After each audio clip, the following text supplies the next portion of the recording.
Estamos aqui no Congresso Brasileiro, aqui em São Paulo, e com muita alegria, eu, Sandra Bastos, da Educação Médica Continuada, junto com a Roberta Pila, da Comunicação, convidamos o Márcio Salmito como o diretor-presidente da ABOM para falar um pouco sobre um fórum que acabou de acontecer. E daí a gente pegou ali toda a discussão bem quentinha e trouxe aqui para o videocast, que é uma grande aquisição, inclusive, né, do Congresso Brasileiro, essa sala aqui para a gravação do videocast.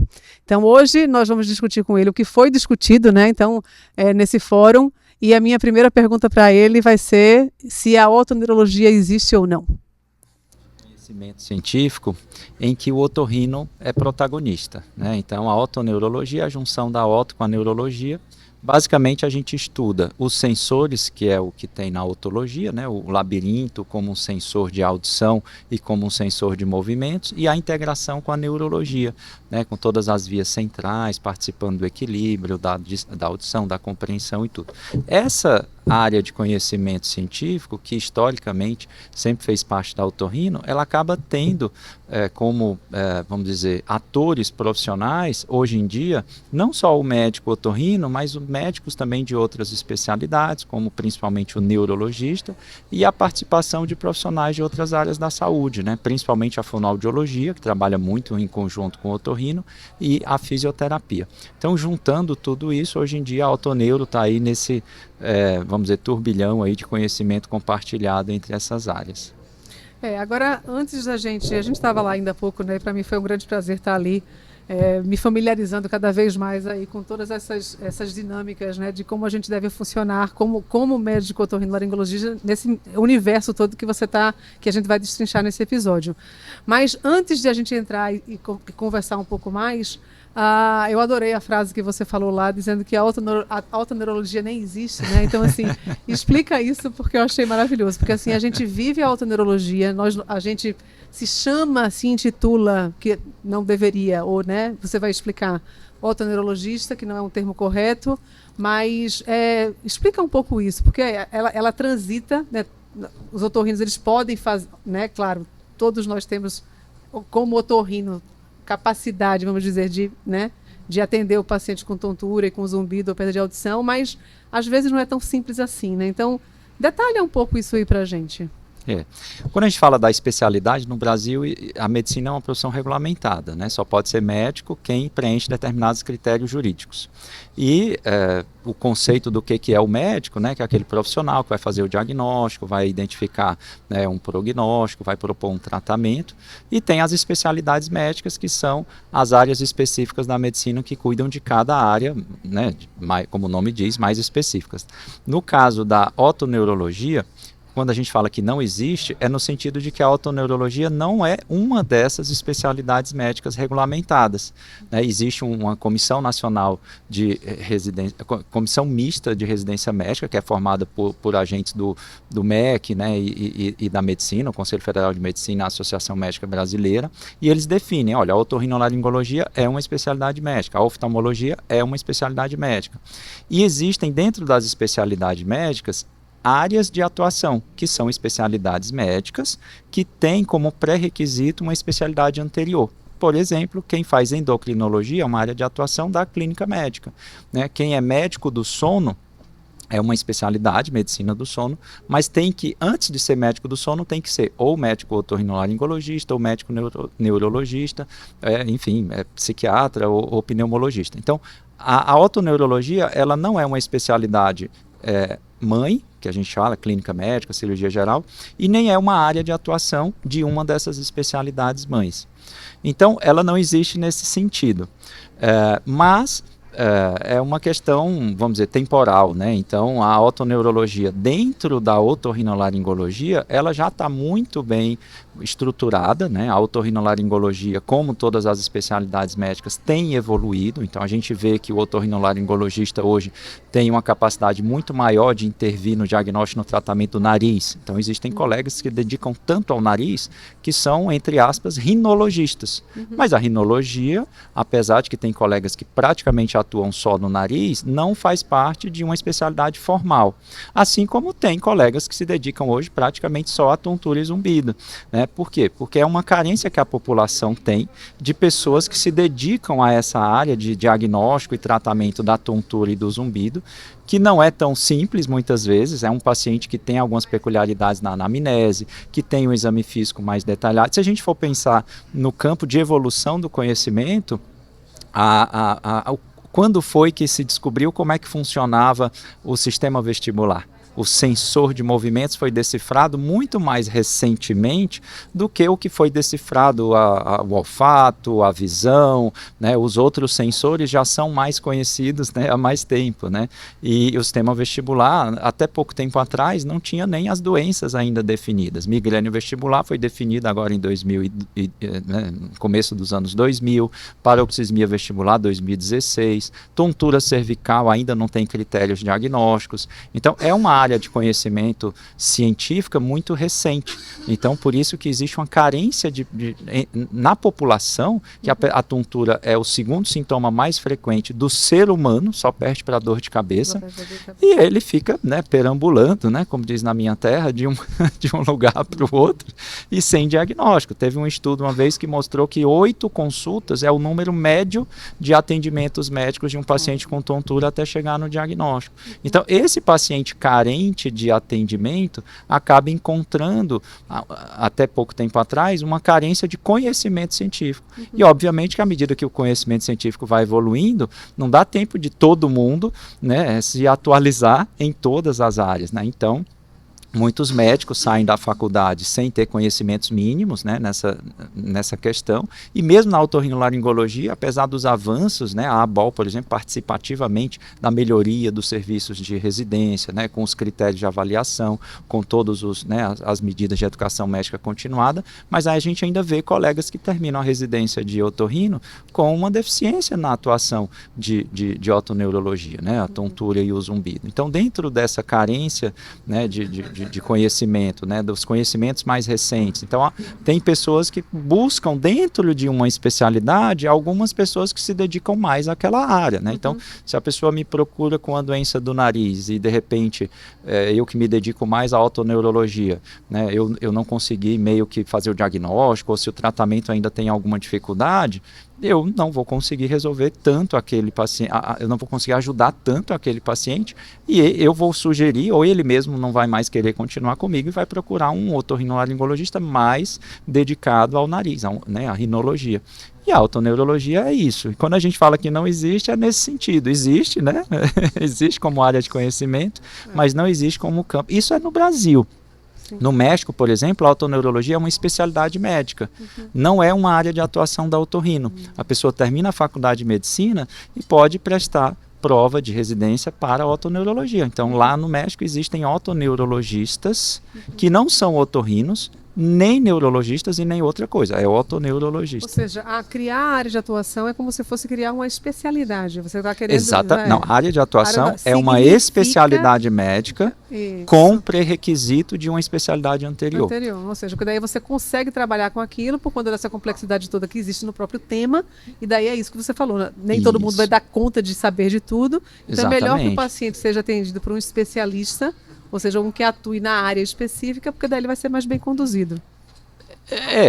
Nesse aspecto a otoneurologia às vezes se destaca. O paciente ele procura, eu já fui no neurologista, eu já fui no otorrino, eu já fui no geriatra, já fui no cardiologista e não tenho o diagnóstico da tontura. E de repente ele vai procurar no Google e descobre essa palavra otoneurologia e vai atrás de quem se dedica a esse campo, né? E aí isso acaba trazendo um problema, porque como a otoneurologia é uma área de conhecimento que não existe, né, formalmente, e é uma área de conhecimento que tem a participação de diferentes profissões, né, o médico, o otorrino, o médico neurologista e outras profissões não médicas, às vezes o paciente ele acaba buscando primeiro um profissional não médico. Isso é uma discussão, né, assim, profissional, se é bom, se é ruim, mas que geralmente os médicos consideram que o médico teria mais capacidade de fazer um diagnóstico e direcionar dentro de uma equipe multiprofissional para o que for necessário, né, para psicologia, para fonoaudiologia, para fisioterapia. E dentro da otoneuro isso às vezes não acontece. E é exatamente nisso que eu ia te te perguntar, a gente vê que a Otoneuro realmente cresceu muito, né? A gente tem essa amplitude de conhecimento e coisas novas, e junto com isso possivelmente então vieram muitos desafios novos, ampliou um pouco a questão dos desafios, e aí pegando o gancho da questão da defesa profissional, também nessa multidisciplinaridade em relação aos profissionais que acabam atuando nisso. E aí o que mais ou menos então vocês começaram a entender em relação a essas dificuldades e esses diferenciais, assim? Os conhecimentos jurídicos e ético-legais que regem vamos dizer, essa área de conhecimento. Então, dentro do que existe hoje de leis, qual que é o papel do médico na otoneurologia?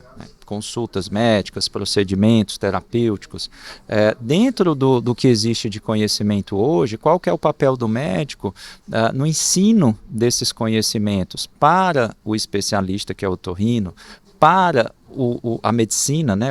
A pessoa que está na faculdade de medicina, será que ele não tem que sair da faculdade sabendo mais sobre tontura do que a gente saiu no nosso tempo, né? Quer dizer, eu saí de uma faculdade conhecida como boa, mas eu não tive nenhum conhecimento relevante de tontura. Um paciente no pronto-socorro, a pessoa sai da faculdade de medicina, não vai conseguir distinguir se é um AVC, se precisa ficar internado, ou se é uma neurite vestibular e ele precisa de alguma intervenção precoce, mas não é tão urgente no ponto de vista de risco de vida, e também no âmbito de atuação mesmo profissional, né? Porque assim, quem deve, por exemplo, atender as consultas, isso é mais ou menos pacificado que é o médico. Mas quando a gente fala, por exemplo, dos exames complementares, isso já tem discussão.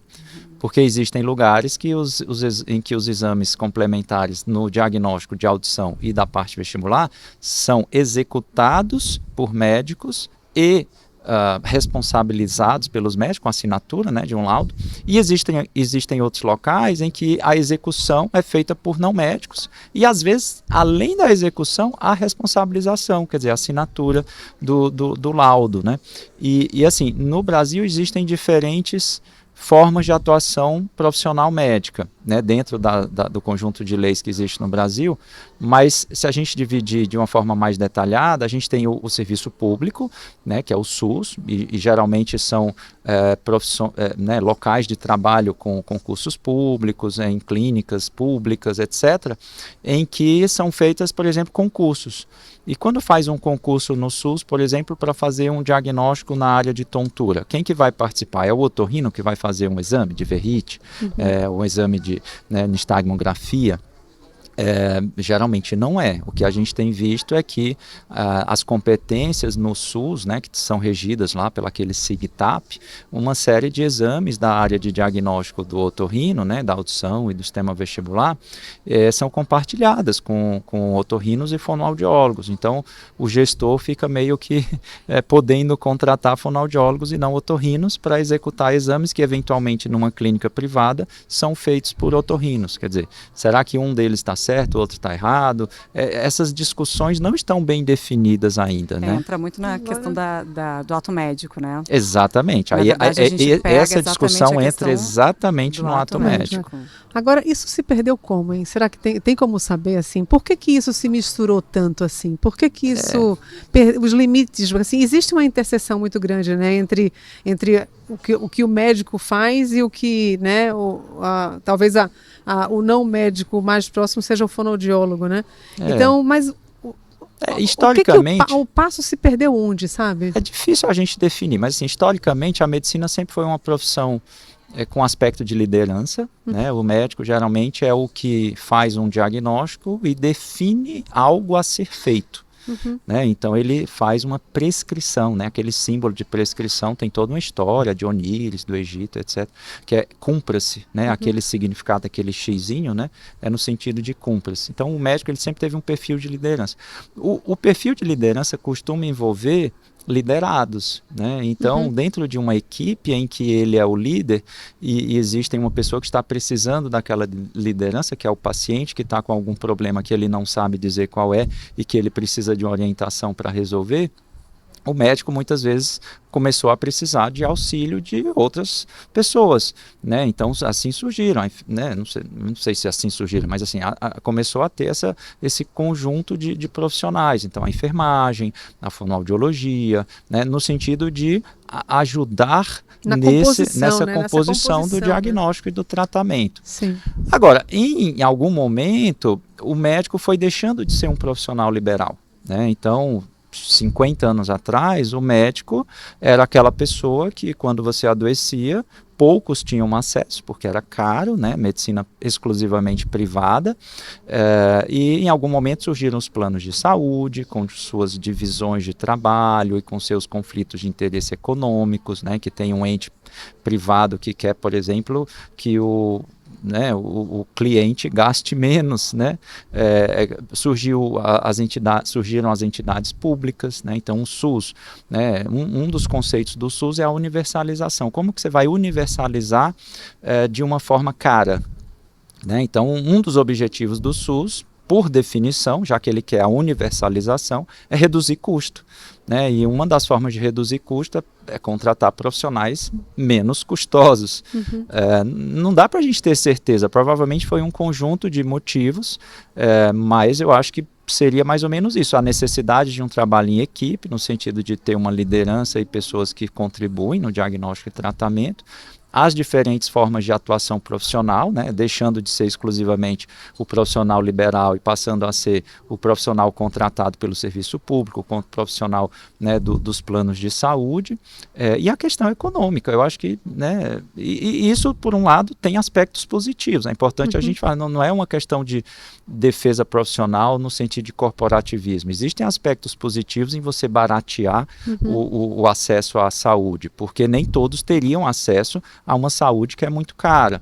Agora, qual que é o meio termo entre você reduzir um custo e manter uma qualidade aceitável e você reduzir o custo e eventualmente trazer com isso riscos para o paciente? Eu acho que esse meio termo é difícil. Né? É muito difícil. Eu acho que essa questão de cada um, exatamente. Quando a gente fala ali, é fono, o fisioterapeuta, e aí como médico o otorrino, o neuro, e nisso é saber diferenciar quem faz o diagnóstico, quem prescreve as medidas necessárias, quem faz o tratamento, quem executa, quem acompanha, e aí é que vem essa diferenciação, de onde a gente se perde. Eu acho que não só na otoneuro, mas a gente tem várias especialidades também, então medicina do sono, eventualmente, a gente tem na parte da disfagia, da laringe, da deglutição também, então existe sempre esse triângulo aí que coloca médicos, o paciente e um outro profissional, mas que às vezes, talvez essa diferenciação da execução do tratamento, que é basicamente o que esses profissionais acabam onde eles deveriam nos ajudar, né? Numa condução basicamente de um tratamento de uma indicação médica. Exato. Agora, a palavra diagnóstico em si é que ela é confusa, né? Porque assim, o diagnóstico é médico, a gente é assim, né, o detentor, porque pela clínica a gente dá o diagnóstico, mas muitas vezes na ausência do conhecimento do diagnóstico, passou-se a importância do diagnóstico complementar, ou seja, pelos exames, a dar o diagnóstico, como se o diagnóstico fosse pelos exames. Então, eu não sei se a mistura também está por aí. Porque daí vem desde o começo do que a gente está falando. Então, como é muito confuso tudo, é uma área tudo muito novo, o que se sabe exatamente, né? Que nome se dá aquele combinado de sintomas que o paciente sente, ou seja, quem vai dar o diagnóstico é o médico pela clínica do paciente ou de algum profissional que está realizando o exame e que daí, através daquilo, o diagnóstico vai ser dado. Então, não sei se isso é um motivo também, sabe? Não sei se eu fui clara aqui na minha... Historicamente, acho que nas últimas décadas, o otorrino acabou trabalhando muito em conjunto com a fonoaudiologia e muitos dos testes de diagnóstico na otorrino, que eu acho que é a única área na medicina que tem isso, né? Assim, de ter havido essa questão de delegar a uma profissão diferente da médica os exames de diagnóstico. A gente pensar na cardiologia, na neurologia, na radiologia, né? Existe o biomédico, existem os técnicos, né, dos exames, mas eu acho que na otorrino foi a única especialidade médica que houve essa, vamos dizer, como chama? Delegação. Em que o médico realmente delegou, ele delegou a área do diagnóstico dos exames. E, por um lado, existem aspectos positivos no sentido de que você aumenta a produtividade do seu serviço, né, inicialmente, Mas em algum momento começou a haver as pessoas executando o exame sabendo mais do que o profissional médico que delegou aquele exame para ele. Aí você começa a perder. Aí você inverte a ordem, né? Aí você perde o seu lugar de fala, né? Como que eu vou defender que eu tenho que fazer o exame e não ele, se ele sabe mais do que eu? Então, às vezes tem isso, às vezes tem clínicas, né? A gente sabe. Vamos pensar na audiometria. Vocês sabem fazer audiometria melhor do que a fonoaudiologia? Eu não sei. Eu não sei. Né? Então, eu não tenho como dizer que a otorrino tem que executar a audiometria. Eu acho que o fonoaudiólogo executa melhor do que eu. Então, para o paciente é melhor que seja feito por alguém que sabe mais. Mas aí, será que deveria ter sido ou não? É uma discussão meio filosófica. Né, para mim é a questão da foto. O exame é a foto do momento. E o histórico, o vídeo, ele é feito e interpretado pelo médico.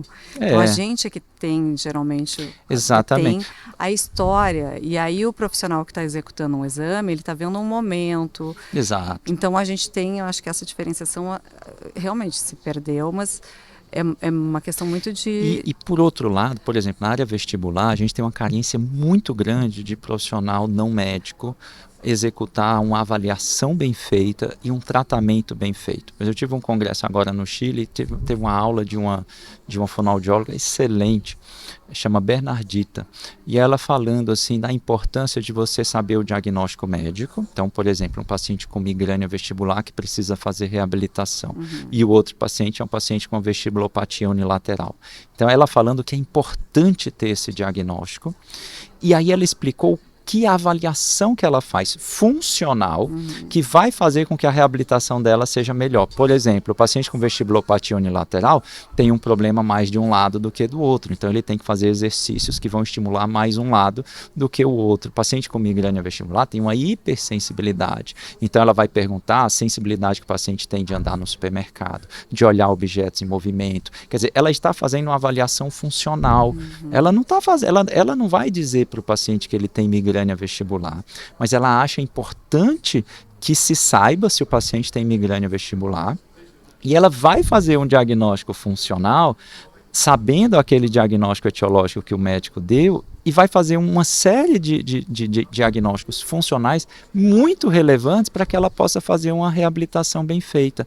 E geralmente o fonoaudiólogo fica muito mais tempo com o paciente, né? Ele tem uma série de detalhes, a frequência de acompanhamento e tudo. Mas será que o médico não era importante também para fechar um diagnóstico de migrânia vestibular, né? Quer dizer, então... quem diferencia as outras dores de cabeça é o médico. Exatamente. Será que não é uma dor cervical? Será que não é uma TM? E aí, na verdade, esse profissional que não fez essa investigação, talvez tão correta, ele não, às vezes não associa, né? Exatamente. A gente tem associação. Então, de novo, a gente separando o trigo do joio, né? Fazendo eu acho que cada um é uma área tão carente de pessoas nas diferentes profissões. Quer dizer, existem poucos médicos que gostam e se dedicam ao conhecimento do diagnóstico da tontura e do zumbido. Existem poucos profissionais da fonoaudiologia que se dedicam a ajudar no diagnóstico funcional. E existem poucos fisioterapeutas que se dedicam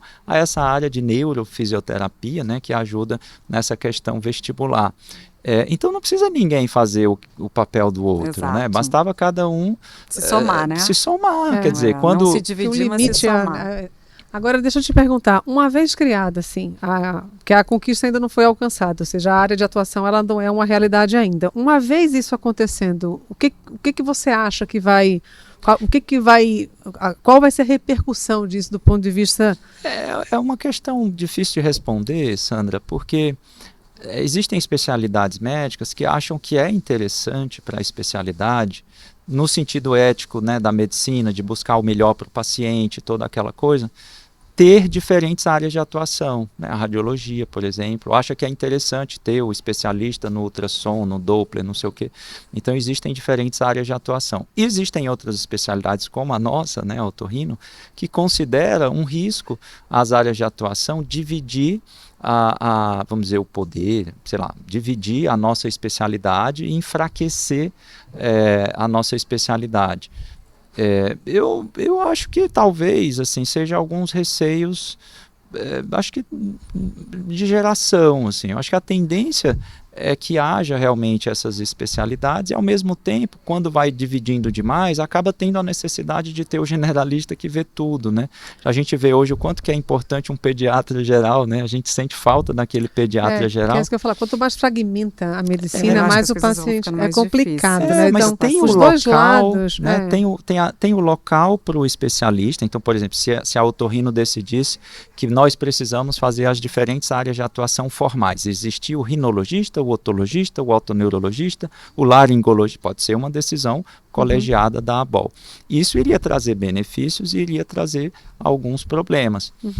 Mas provavelmente, na prática, a gente vê que existe a necessidade do especialista, né? Então, a pessoa que opera laringe tem uma série de habilidades que você só vai operar bem se você fizer muito, e você só vai fazer muito se você tiver uma demanda grande, você só vai ter uma demanda grande se você fizer apenas aquilo ou predominantemente aquilo. Para fazer predominantemente aquilo, você deixou de fazer outra coisa.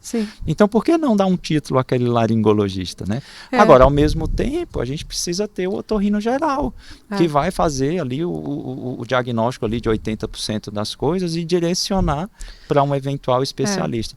Eu acho que é uma questão mais não sei se tem que, assim, de na evolução verdade, evolução, mas assim, eu não sei se está colocando a responsabilidade na nomenclatura como se ela fosse educativa, sabe? Porque assim, se você transforma isso em área de atuação, não significa que as pessoas vão fazer fazer no sentido de desfazer o que está sendo feito. Esse é um dos receios. Mas, tem colegas que falam, eu acho que não deveria ter área de atuação em otologia, porque senão o otorrino geral não vai mais poder operar ouvido.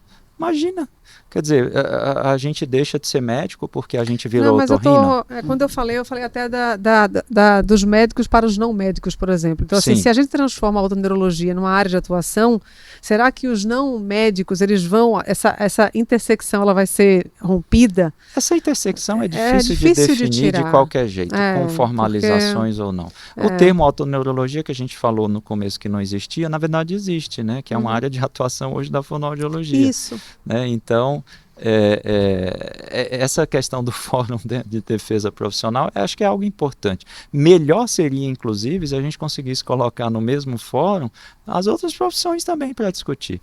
Por que não?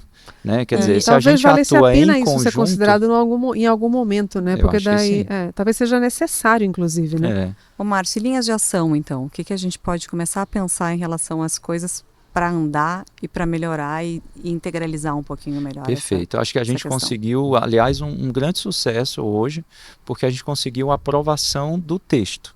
Quando a gente faz isso, a gente tem um elemento, vamos dizer, forte de consenso, né? Então, diferentes pessoas estudaram o assunto e chegaram a alguns consensos, respaldado pelo nosso jurídico. Então, o Fórum de Otoneurologia foi um trabalho conjunto da Academia Brasileira de Otoneuro, junto com o Comitê de Defesa Profissional. Então, a gente teve um apoio, por exemplo, forte do jurídico, que leu e releu o documento. Então, a gente não escreveu nada que esteja fugindo das questões jurídicas e ético-legais. E com esse documento em mãos, a gente tem o conhecimento do que existe hoje de conjunto de regramento para que nós, que somos otorrinos, saibamos o que é certo e o que é errado. E os próximos passos são a gente tentar, dentro do que a gente foi identificando ao longo do tempo, de que não está sendo feito daquela forma que esse consenso conseguiu chegar, para que a gente tome ações para que sejam executadas as coisas que foram consensuadas. E são coisas simples, né? Então, no sentido de que existem obrigações éticas quando você tem o seu exame na sua clínica, existem obrigações éticas do ensino, existem obrigações hoje definidas de como você deve se nomear, né, nas redes sociais, como você deve fazer propaganda, como você deve colocar no seu site. Então, tudo isso a gente colocou lá no fórum, né? Então, isso vai servir de uma bibliografia para que os colegas estudem esse assunto, e quem atua na otoneuro, que é basicamente a maioria dos otorrinos, quase todos, será que a sua clínica, né, será que a sua forma de atuação está respaldada no conjunto de regras que existe hoje? O que o fórum fez foi isso, foi juntar o conjunto de regras num documento, né, com a interpretação dessas regras baseada nos nossos entendimentos e do jurídico. Foi isso que a gente fez. E para a gente olhar e achar esse documento e estudar, onde é que a gente pode encontrar? Perfeito. Uma vez que a gente consensuou, né, que a gente conseguiu definir o texto, o próximo passo é a gente levar para a publicação e aí vai ficar publicado um documento digital, né, no site da ABOL, como os outros fóruns, né, a Autoneuro fez 4 fóruns acadêmicos em que a gente definiu o que é cada coisa da Autoneuro. O que é o teste de Romberg, o que é o Head Impulse Test, o que é a videooclografia, o que é, enfim, o que é tudo, né? Qual que é o respaldo acadêmico para a gente fazer cada uma dessas coisas. E o fórum agora profissional é o aspecto profissional do que a gente definiu antes academicamente. Então vai ser publicado, né, um documento oficial que vai ser, enfim, disponibilizado gratuitamente, não só para o colega otorrino, mas para a sociedade em geral. Isso é bom para a gente ver a importância da ABOM, né? Eu acho que a criação da ABOM, a fundação dela, eu acho que ela tem, acho que ninguém talvez imagine, né, ou talvez um pouco, né, a importância disso tudo nesse campo, né, da autoneurologia. E quando a gente junta um grupo de pessoas com conhecimentos, né, semelhantes, com interesses semelhantes, né, você acaba respaldando um grupo, né, forte e dentro de uma comunidade ainda maior. Quer dizer, o quanto que um grupo grande dentro da ABOL vai conseguir estudar e fazer diferença, né? Porque antes da Academia Brasileira de Autoneuro, que é a ABOM, a gente tinha um departamento, mas o departamento eram 12 pessoas, depois 20, quer dizer, um grupo pequeno. Hoje não, a gente tem um grupo maior, porque a gente conseguiu realmente fazer essa fundação da academia, né? Então a gente vê como é interessante para a otorrino, para a ABOL, a criação dessa divisão, digamos assim, né, da Academia de Autoneuro, que não é uma divisão no sentido de fragmentar, e sim de melhor organização, né? Dentro de uma estrutura a gente maior. Colocando o selo de qualidade, né? A gente começar a ter qualificações dentro desses grupos. Nossa, muito bom. Foi muito bom. Foi muito esclarecedor, E acho que a gente tem que parabenizar você, né? Porque assim, você entrou como diretor-presidente, né? Que é a sua posição agora na ABOM, né? Estou entregando o bastão até o mês que vem. Mas eu acho que foi fundamental, porque assim, você tem um perfil que é assim, parece que veio no momento certo aí. Você está nesse envolvimento aí, não é, Roberta? Não, e foi uma atuação incrível até pela questão da formação aí, de todas essas diretrizes e todos esses protocolos, esses documentos que vão ser tão importantes de agora em diante para a formação, para que a ABOL possa fornecer, enfim, né, mostrar aí para os nossos próximos colegas e enfim, aproveitar tudo isso. Muito bom, muito obrigada. A gente já pegou o Márcio aqui no meio do corredor aqui do Congresso, mas acho que está virando, essa sala aqui no Congresso, acho que está ficando super importante para a gente, né? Está virando é o nosso microfone, né? A nossa voz, a voz da otorrino aqui. Eu que agradeço. Então, muito bom, muito obrigada. Eu que agradeço. Obrigada, parabéns aí pelo trabalho na ABOL, né? A voz cada vez maior. Obrigado. Obrigada.